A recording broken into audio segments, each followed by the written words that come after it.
It is an honour to stand here before you today, not only as a Somali, but as a Somali diaspora returnee who's chose to come back to her nation, not because Somalia is perfect, but rather Somalia and its potential. I speak today not only for myself, but for a generation of Somalis who are talented and ready to serve their beloved nation, who dream of building a peaceful, prosperous, democratic and a united Somalia. Our generation is full of talent, determination and ambition. We are educated and ready to serve our nation. However, many people find opportunities blocked not only because they lack ability, but rather nepotism and clanism, which are one of the greatest challenges that we face in our nation.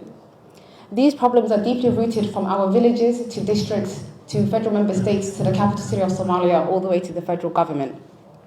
When positions, opportunities and public resources are allocated based on clan affiliations or rather personal connections rather than competence and integrity, Somalia is deprived of talents, ideas and leadership of countless young people.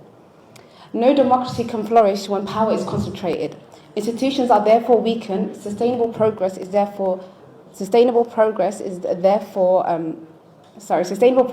on strong democratic institutions, an independent judiciary, an active parliament, and free press.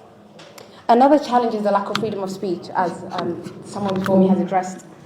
When young people are unable to address their political opinions, challenge decisions, and contribute to national conversations without fear of intimidation or retaliation. When citizens are unable to speak freely, accountability weakens, corruption is more likely to persist. When people are afraid to speak, society stops learning from its mistakes. Problems remain hidden, corruption remains unchallenged, innovation is discouraged. And those in power are less likely to be held accountable. Without freedom of speech, citizens lose their ability to participate meaningfully.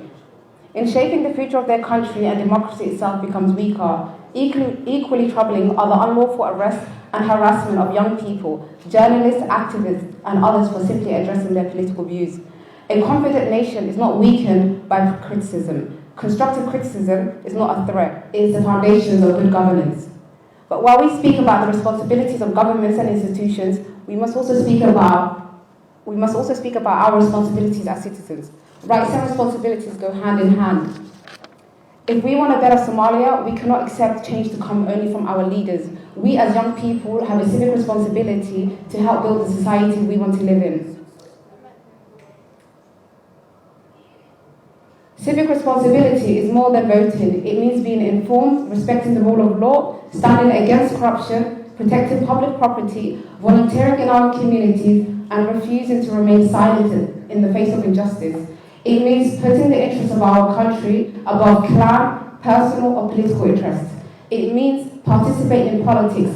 Politics shapes our everyday life, our education, our jobs, our economy, our security, and our future. If we choose to participate, if we choose not to participate, we allow others to make decisions on our behalf.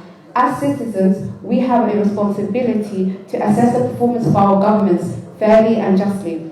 Supporting our country does not mean remaining silent when things go wrong. Patriotism means having the courage to question those in power, criticize policies that fail the people, and demand transparency, accountability, and justice.